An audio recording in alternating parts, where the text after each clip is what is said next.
Annonceurs, entrepreneurs, promoteurs et chefs d'entreprise, choisissez dès à présent votre meilleur partenaire média, Idéal Production. Idéal Production est basé à Cotonou au Bénin. Idéal Production, le partenaire exclusif de Sika TV en Afrique.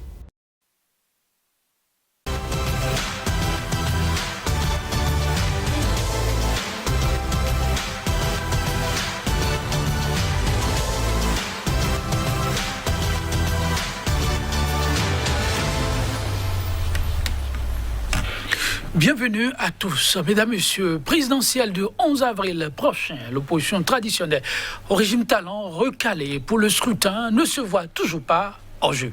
Toujours sur tapis, la demande réitérée d'une élection inclusive, donc sa pleine participation aux prochaines joutes électorales.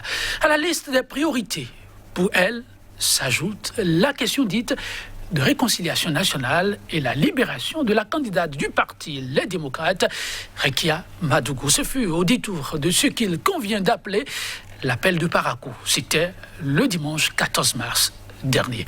Le front de l'opposition FRD à nouveau face à la presse. Sortie médiatique opportune ou de trop. Il s'agit là, mesdames, messieurs, du thème en débat. Et déjà sur ce plateau, en notre compagnie, François Atadedi, président de l'Émeraude de la diaspora béninoise, États-Unis, Canada. Il a accepté de nous accompagner durant ces 45 minutes. François Atadedi, bonjour à vous. Bonjour Joël Tondi, bonjour chers téléspectateurs. Merci de m'avoir invité sur ce plateau et je suis prêt pour le débat. Merci donc pour la disponibilité. Avant de vous retrouver, je vous présente votre vis-à-vis, il a nom Boris Tougan. Analyste politique, il est le directeur général du quotidien d'investigation L'Enquêteur. Boris Tougan, bonjour à vous. Bonjour Joël. Et merci pour la disponibilité. C'est moi. Merci. En d'autres temps, vous étiez sur ce plateau dans cette portion, mais aujourd'hui, pour d'autres sujets. Mesdames, Messieurs, le week-end n'aura pas été du tout calme. Oui, de l'animation, il y en avait. Et c'est le FRD, ce front de l'opposition, qui aura donné de la voix. J'aimerais me retourner d'abord vers François Atadedi. François Atadedi, cette sortie de Parakou, si vous devez la schématiser ou la compter en une minute, que diriez-vous? Merci, monsieur le journaliste. En une minute, voilà, je vais prendre quelques secondes de ma minute pour dire que nous avions fait un débat ici sur ce plateau avec mon vis-à-vis, j'oubliais le nom. C'était un aîné qui avait soutenu Mordicus, qui a plus de 100 partis politiques aux États-Unis. J'ai fait poser la question au Congrès américain et j'ai eu la juste réponse. Ils ont dit qu'il y a 5 partis légalement enregistrés au Congrès américain. Dans ces 5 partis, il n'y a que 2 qui participent véritablement à la vie politique ici aux États-Unis. Et puis qui vont aux élections. Les 3 autres partis ne participent vraiment pas à la vie politique, n'ont même pas de siège politique et ne font même pas la vie politique aux États-Unis. Donc en gros, nous retenons que aux États-Unis actuellement, il n'y a que 2 partis politiques qui animent la vie politique. Ceci étant dit, je profite de revenir sur votre déclaration, mais ça fera un peu long. Je promets aux téléspectateurs plutôt qu'on reviendra sur la question, puisque ça retient l'attention aussi.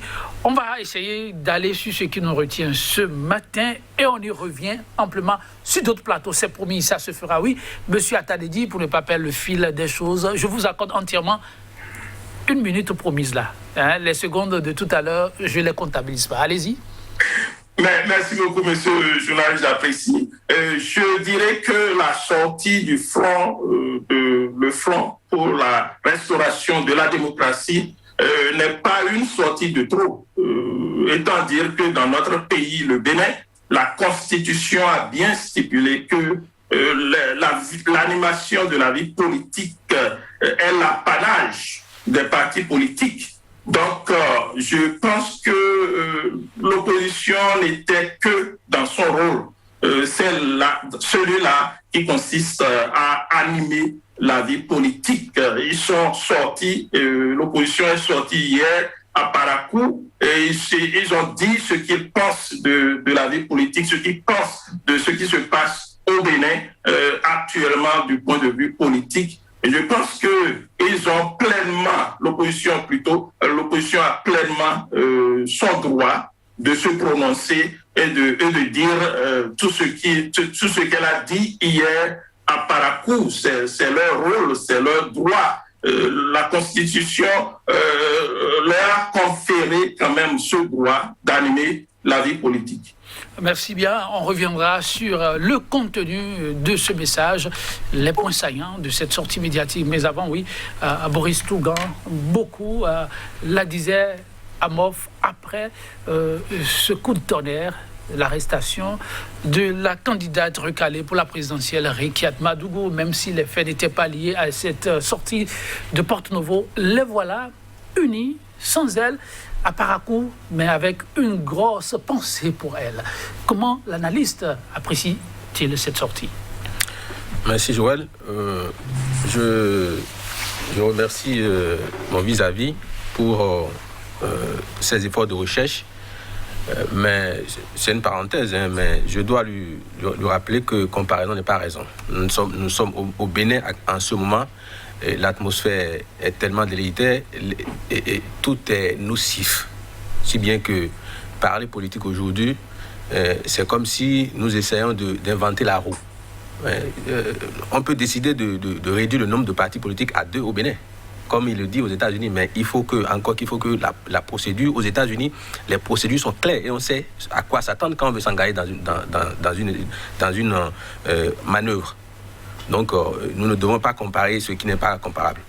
Et ceci dit, je pense que la sortie du Front pour la restauration de la démocratie n'est que la preuve que les acteurs politiques de l'opposition, contrairement à ce qui est ventilé par le régime en place, que les acteurs de la classe politique de l'opposition ne sont pas des va-t-en-guerre, qui ne veulent pas conduire le pays dans la violence, comme on le dit. Puisque les revendications qui sont exprimées sont fondées. Avant de revenir aux revendications, l'opportunité de cette sortie. Voilà, non, c'est de ça que je parle. La première exigence, c'est que l'opposition exprime le souhait d'élections inclusives.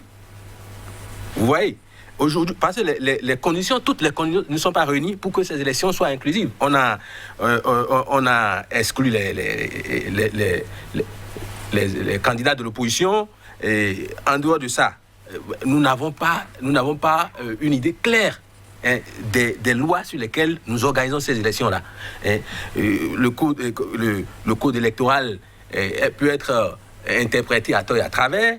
Et puis on ne sait pas qui sont ceux qui sont là-bas. La Sénat fait ce qu'elle peut, alors que nous sommes dans un état de droit. On ne sait pas quelles sont les lois que la Sénat applique. La Cour constitutionnelle qui, un beau matin, se déclare incompétente pour des prérogatives qui relèvent de son existence même. Donc, moi, je pense que nous devons accompagner, tout le peuple béninois doit accompagner ce qui est fait par le Front de restauration le Front pour la restauration de la démocratie, parce que c'est, selon moi, la voie à suivre. Sinon que vous avez dû constater que la première vice-présidente de l'Assemblée nationale est en tournée aujourd'hui. Madame Talata est en tournée avec les moyens de l'État pour aller parler de la paix.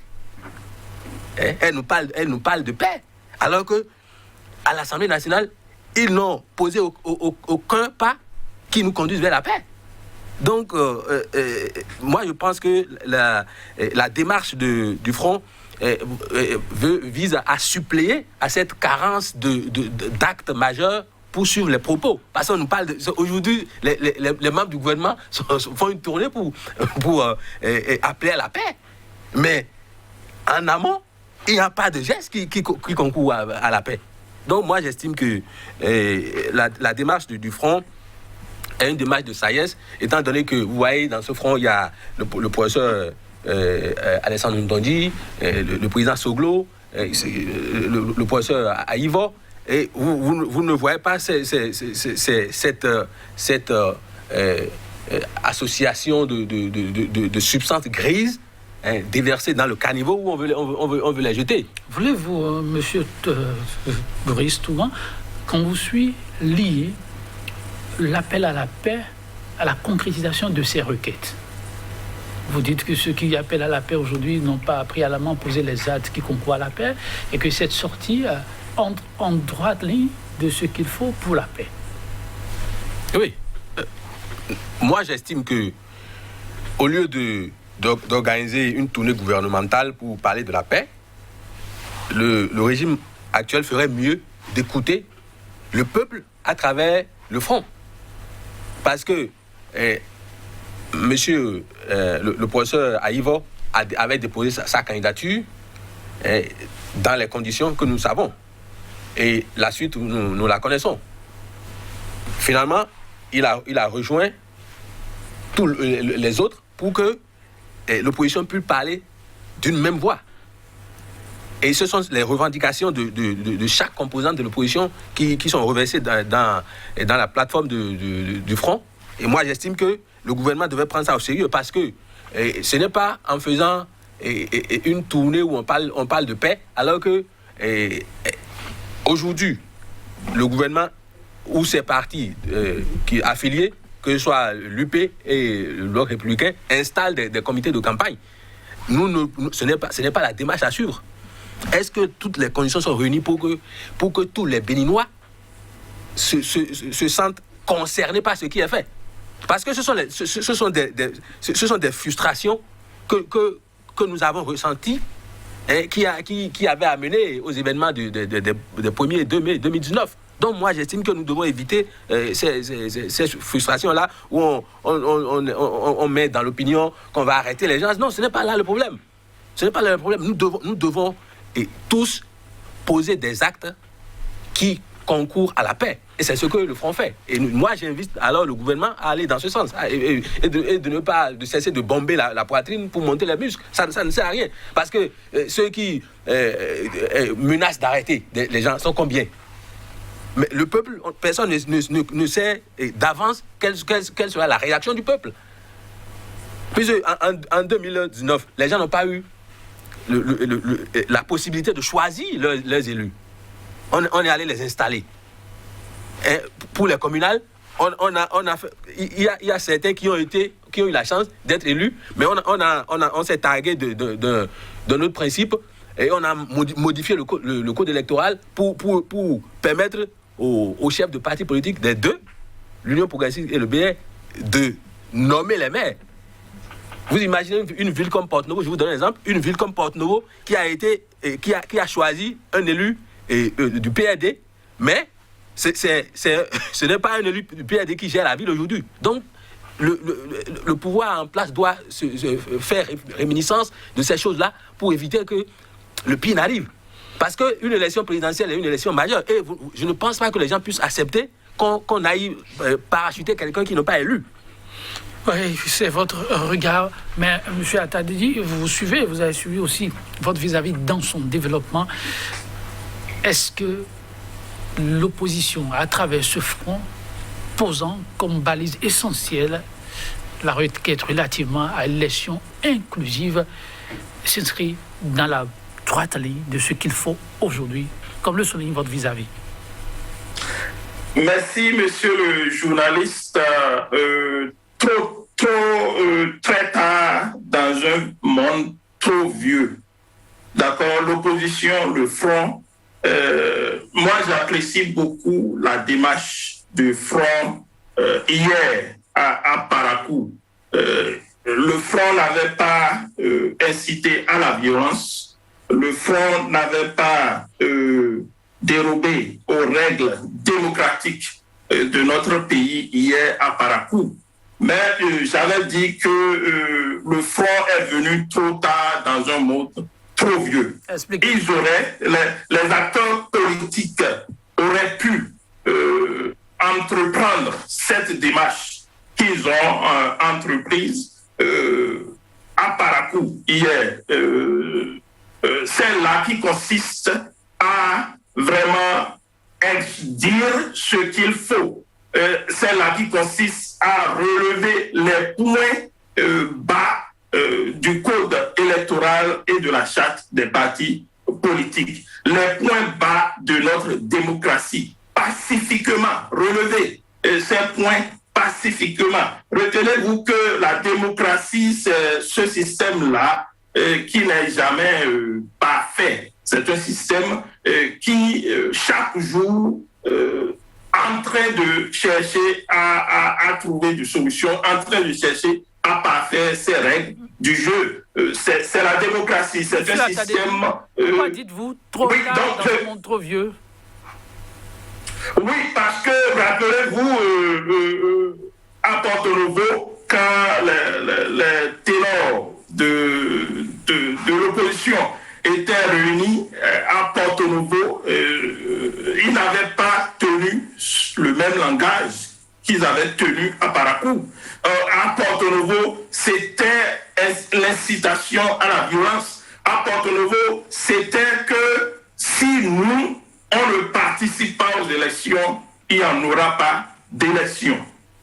Ils étaient qui? Pourquoi un individu ou bien un groupe, permettez-moi, d'individus, permettez-moi de les qualifier comme ça, pourquoi un groupe d'individus, d'accord, va se réunir quelque part pour dire que si nous, on ne participe pas aux élections présidentielles, il n'y en aura pas d'élection. Ce groupe comptait sur quoi? Ce groupe avait quelle stratégie? Qu'est-ce qu'il nous cachait? Qu'est-ce qu'il concordait? Sur quoi ce groupe comptait pour dire que sans nous, il n'y en aura pas d'élection? Alors que ce même groupe avait décrié, rejeté la charte des partis politiques, le nouveau code électoral de notre pays. Ils avaient dit que les députés de la 8e législature ne sont pas légaux. Ils avaient rejeté la légitimité de ces députés.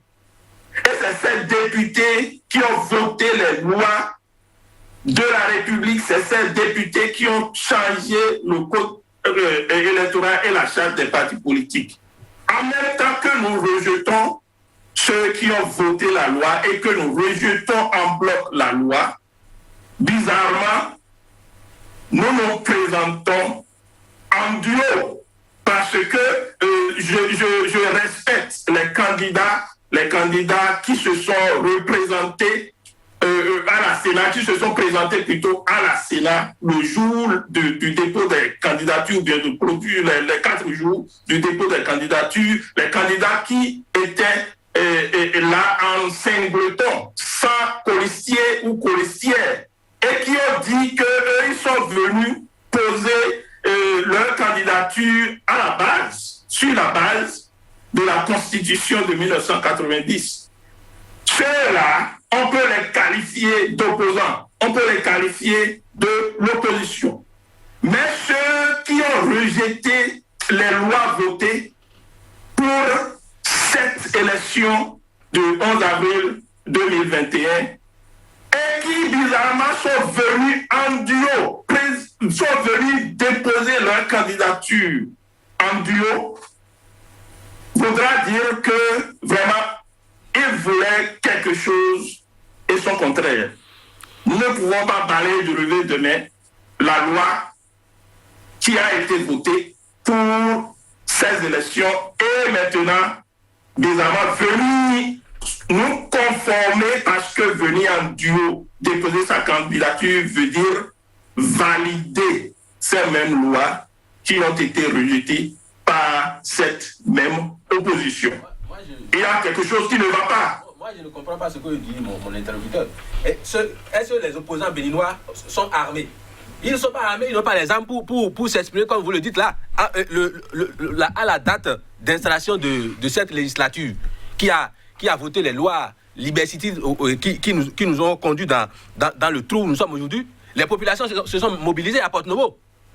Mais elles ont été dispersées. Vous ne pouvez pas rester là-bas dans votre coin où tout est au frais et juger de la bonne foi des gens ici. Je suis désolé.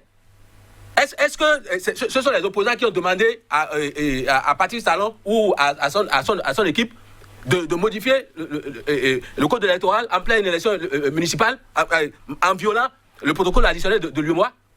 Moi, j'estime que nous devons être responsables quand nous voulons parler. Quelle est la maille de manœuvre de cette opposition-là? Vous ne pouvez pas rester là-bas et juger les gens alors que vous ne vivez pas la réalité. Aujourd'hui au Bénin, quand vous voulez écrire sur les réseaux sociaux, vous devez faire attention pour ne pas prononcer certains noms. Sinon, on vous place sous mandat de dépôt sans procédure. C'est du terrorisme juridique. Et si vous êtes là-bas, vous ne pouvez pas savoir de quoi on parle. On ne peut pas sauter dans les débats comme ça. Moi, je suis désolé. Est-ce que le fait de n'être pas sur place l'empêche d'être informé dans... Non, ils sont informés de façon épaisse. Mais je vous dis ce qui se passe ici. Dans quelles conditions on arrête les gens aujourd'hui? On débarque au nom de quel code? C'est toujours au nom du code pénal béninois qu'on débarque chez les gens, notamment à 2h du matin pour aller les arrêter. Vous laissez là-bas, vous voulez donner quelle leçon à qui? Moi, je suis désolé, je ne peux pas assister à ces choses-là et ne pas... Moi, c'est son point de vue. Non.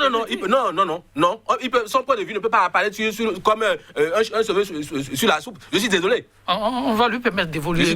Monsieur Attalidji, la requête relativement à une élection inclusive, est-elle recevable ou pas, d'après vous? Merci, M. Lieutenant. Je voudrais dire à mon vis-à-vis que le débat doit être un débat quand même de haut niveau. Nous sommes tous des adultes. Sur le plateau, jusqu'à preuve de contraire, c'est le journaliste qui pose des questions et qui distribue la parole. J'avais la parole, même mon vis-à-vis me l'avait arraché et continuait par déverser sa colère. J'ai gardé mon sang-froid parce que je tiens et j'accorde d'importance à ce que je suis en train de dire. Avant de répondre à votre question, moi, si je suis opposant et que je rejette totalement une loi qui a été votée pour une élection présidentielle, pour une élection dans mon pays, si cette loi est rejetée par moi-même, je ne ferai jamais le déplacement pour aller à la Sénat et déposer ma candidature à base de la même loi que j'ai rejetée. Ça voudra dire que quelque chose ne va pas en moi si je le ferai. Ainsi, pour revenir à votre question, je dirais que ce débat d'élection inclusif ou exclusif a été mené sur plusieurs fronts à plusieurs reprises. Les élections, jusqu'à preuve de contraire, à l'heure où nous parlons, dans notre pays, le Bénin, sont inclusives. Pour que nous parlons d'élections exclusives ou non inclusives, nous devrions au préalable faire un effort de nous conformer aux lois de la République. Nous devrions d'abord faire un effort de nous battre par tous les moyens et de réunir toutes les... Parce que c'est la démocratie, mes chers amis. La démocratie, c'est la dictature de la majorité. C'est ça ce que nous appelons démocratie. C'est la majorité qui fait sa loi. C'est la démocratie. N'en déplaise à qui que ce soit, c'est ça la démocratie. Donc, si aujourd'hui... Oui. Monsieur Attalidji, vous avez dit que jusqu'à preuve de contraire, les élections qui s'annoncent sont des élections inclusives. Quels sont les éléments d'appréciation à votre niveau? Il n'en sait rien. Les éléments d'appréciation à mon niveau, bon, je ne répondrai pas tac ou tac à mon vis-à-vis, hein, parce qu'il a dit il n'en sait rien. Les élections, ce qui me dit que les élections sont inclusives, oui, c'est la participation de l'opposition à ces élections. À ces élections, contrairement à ce que beaucoup avaient cru, que Patrice Talon allait être avec avec son colistier ou sa colistière allait être le seul duo à ces élections présidentielles. Nous avions constaté, nous tous, sur caméra, avec les images à l'appui, que Patrice Talon et sa colistière n'étaient pas le seul duo à la Sénat le 4e jour de la clôture des dépôts des dossiers. Il y avait au moins 2 duos de l'opposition. Vous pouvez tout dire, vous pouvez dire que le parti FCDE actuellement n'est pas un parti de l'opposition. Moi, je ne vois pas les choses de cette manière-là, parce que le parti FCDE, dans notre à la Sénat, dans les tests, se sont présentés, se sont dit, les membres de ce parti ont dit qu'ils sont dans l'opposition, qu'ils n'approuvent pas ce que le gouvernement de la rupture est en train de faire, comment le gouvernement de la rupture est en train de diriger notre pays. Les ténors du parti FCDE ont écrit noir sur blanc que leur parti est un parti de l'opposition. Vous ne pouvez pas leur refuser ce qu'ils ont droit, c'est leur droit de dire qu'ils appartiennent à l'opposition. Maintenant, est-ce qu'ils appartiennent à l'opposition extrême, comme les extrémistes? J'espère que vous... Est-ce qu'ils appartiennent à l'opposition moyenne, l'opposition constructive, qui dit les choses telles que ça se présente et qui donne des suggestions, qui donne des approches concrètes de solutions, ou bien ils sont dans l'opposition qui dit que tout ce qui se passe, nous sommes d'accord, mais nous on veut conquérir le pouvoir. Nous voulons arracher le pouvoir à celui qui est au pouvoir en ce moment. C'est leur droit le plus absolu. Nous ne pouvons... C'est de la même manière que Patrice Talon est en train de diriger le Bénin et l'UP, le BR, ont dit qu'ils sont des partis politiques de la mouvance. Personne ne peut venir leur refuser ça. Dans leur test, merci. Qui résistent. Merci, monsieur François. Leur parti politique, ils ont dit qu'ils sont de la mouvance. Ainsi de suite. Pourquoi Irénée Agossa, il n'est pas de la mouvance? Donc je pense que si on allait au moins 2 duos de l'opposition à cette élection présidentielle, le jeu est inclusif. Merci beaucoup. Oui, le jeu est inclusif. Signé François Tadedi. Oui, pourquoi continuer ce débat autour d'élections inclusives ou pas? Oui, le débat par rapport à l'inclusion des acteurs politiques dans le processus électoral est un débat primordial. À cette étape-ci? Si, c'est primordial parce que je vous le disais tantôt, une élection présidentielle est l'élection majeure qui, si on ne sait s'y prendre, conduit à des dérives. Alors à cette étape, et avec les démonstrations de votre vis-à-vis... Non, mais quelle démonstration? Mon aîné à Tadedi fait de la précision. Il ne maîtrise pas les réalités ici. Comment ça? Oui, il a donné des exemples. Je vous dis, laissez-moi vous dire ceci. Il dit ce qu'il pense savoir, mais en réalité, il ne maîtrise aucune réalité ici. Est-ce que les 160, non, les 160 parrains à l'état actuel appartiennent à un groupe.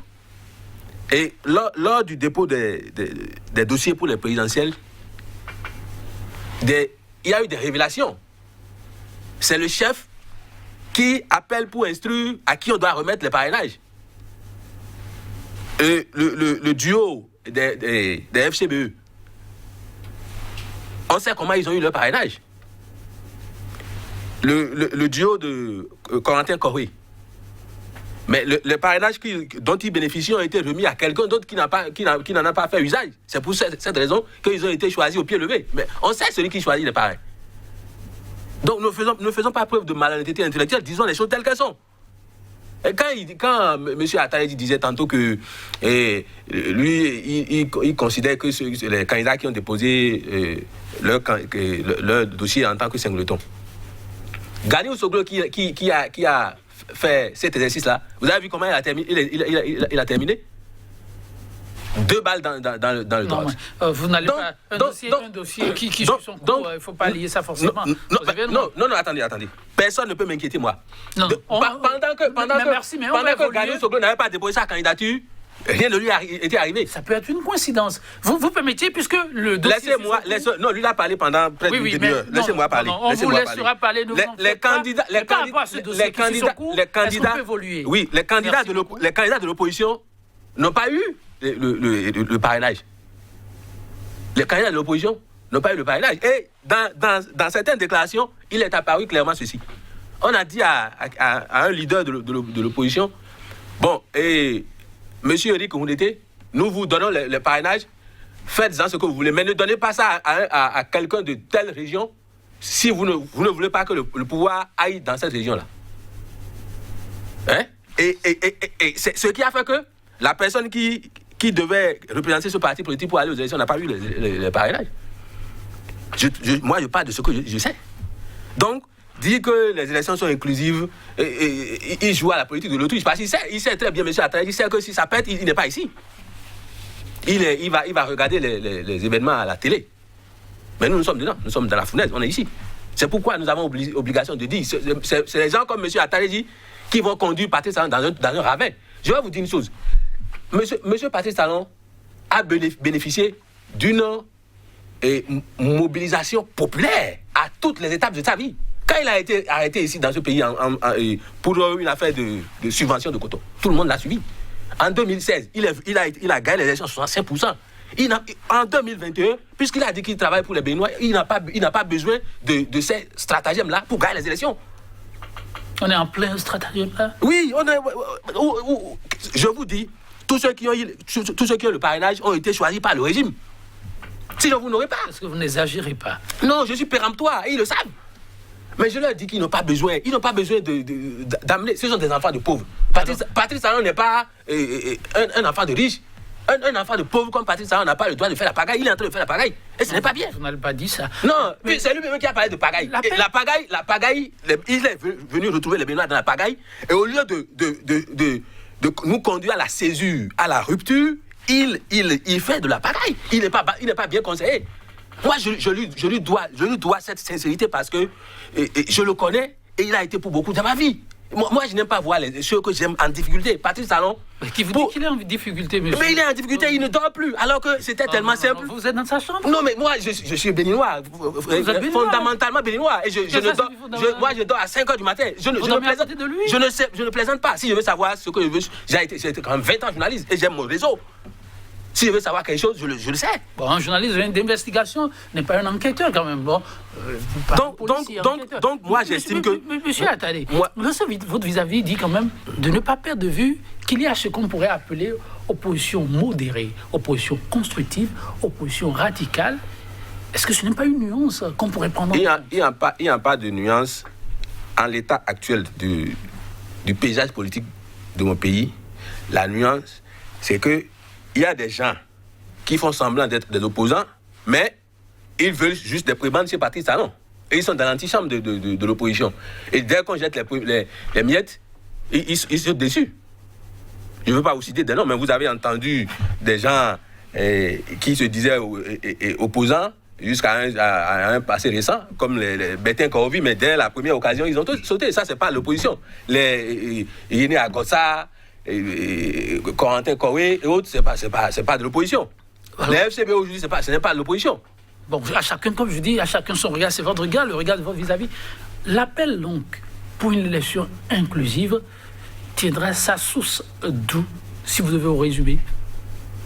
Le chef de l'État, il doit prendre ses responsabilités parce que le poste qu'il occupe, le droit politique béninois a fait de lui l'alpha et l'oméga. Donc, j'estime que j'estime que c'est à lui de prendre les décisions qui s'imposent. Puisqu'ils ont eu la possibilité de modifier le code électoral en pleine élection, et ils peuvent le faire. Ils peuvent le faire encore aujourd'hui au niveau, à cette étape de la procédure.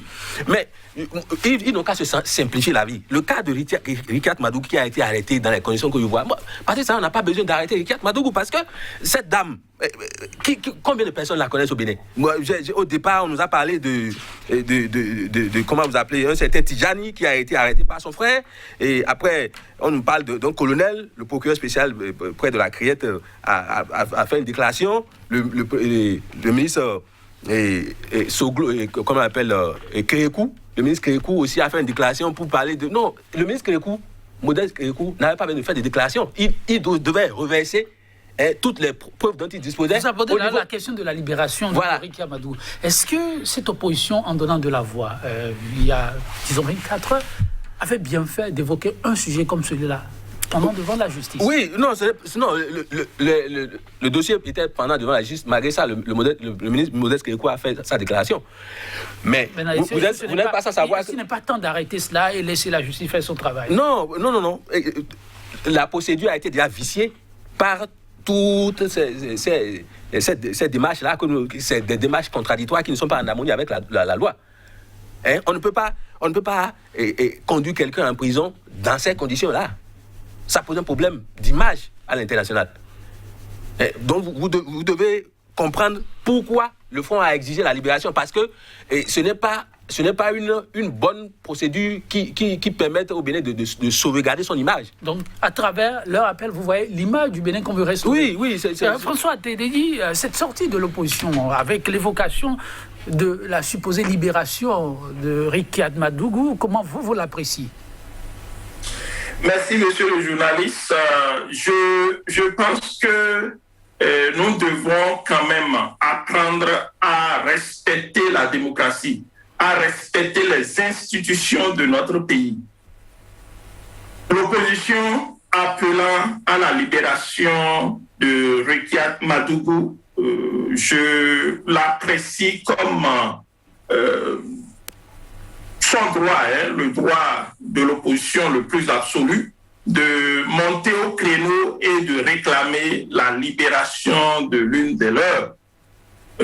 Ceci étant dit, les juridictions de notre pays ont leur rôle à jouer pour le maintien de la paix et l'épanouissement des populations béninoises.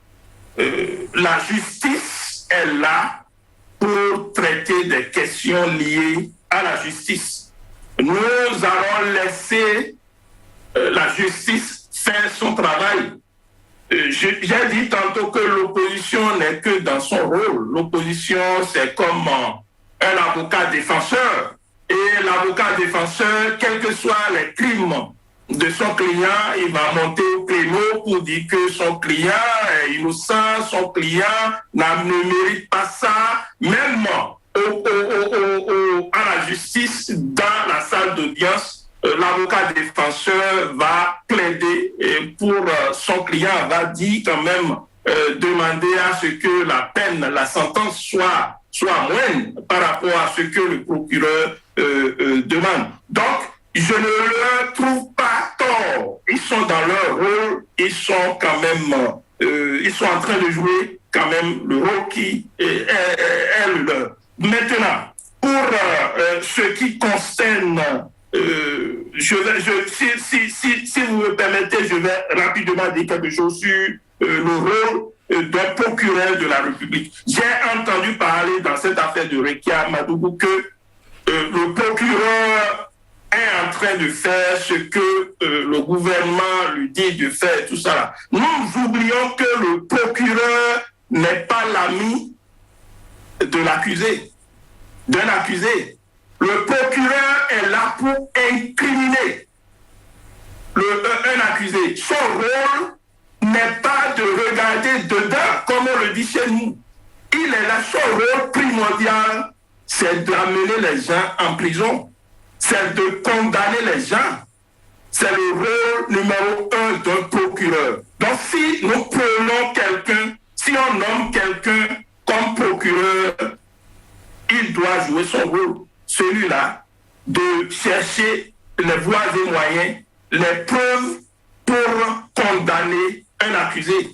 Donc nous allons cesser de condamner, d'incriminer Mario maintenant parce qu'il n'est que dans son rôle, il n'est en train de jouer que son rôle. En tout cas, de l'autre côté, les avocats de défense vont jouer leur rôle. Et à la fin, la vérité va triompher.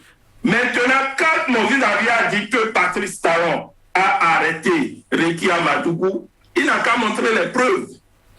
Il n'a qu'à montrer les preuves que c'est Patrice Talon qui a arrêté Réki Amadougou. Moi, je n'ai pas vu que Patrice Talon était allé sur le pont de Porto-Novo arrêter quelqu'un.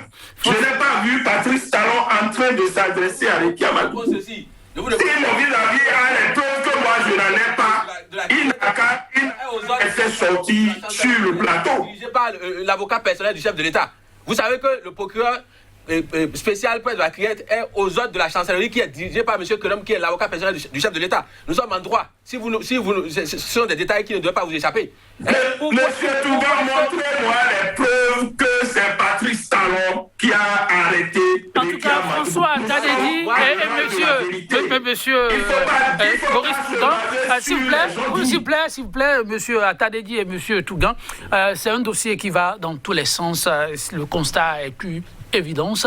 On espère quand même que le calme reviendra. Alors, pendant que ces sujets brûlants sont évoqués, ces acteurs ont fait le constat que si rien n'est fait, le Bénin pourra vivre une histoire analogue au 1er 2 mai. Ils appellent expressément à une réconciliation nationale. Atadedi, je vais vous demander, urge-t-il pour le Bénin d'aller à une réconciliation nationale? C'est lui qui avait la parole. Vous permettez, il va conclure.